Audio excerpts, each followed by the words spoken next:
1 2 3 4 গেছে 1 2 3 4 গেছে করে বালু ইটের বড় ইট খণ্ড এবং ইটা সহ যে সকল ময়লা আবর্জনা রাস্তার পাশ দিয়ে আছে, যেগুলি বালি আছে, বালুগুলি উড়ে যেয়ে মানুষের স্বাস্থ্যের ক্ষতি করে।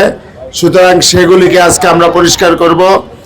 আমরা নগরবাসীর প্রতি আমাদের উদাত্ত আহ্বান, আমরা পরিষ্কার করলে হবে না, আগামীকালে যদি আবার আপনারা সেই রাস্তার মধ্যে সব কিছু ফেলে দেন তাহলে কিন্তু আমাদের এই প্রয়াসের কোনো মূল্য থাকবে না।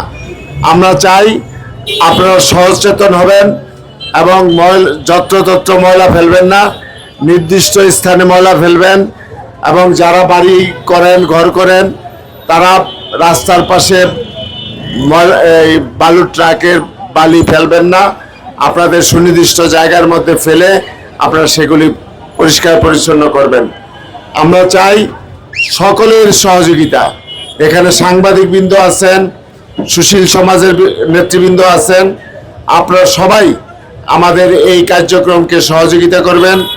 আমরা চাই এই নগরবাসীর চাহিদা অনুযায়ী আমরা এই শহরকে একটি পরিপূর্ণ শহরে পরিণত করব এই কথা বলে, এবং এখানে আপনাদের সকলের সহযোগিতা কামনা করে আমি আমার বক্তব্য শেষ করছি। সবাইকে ধন্যবাদ।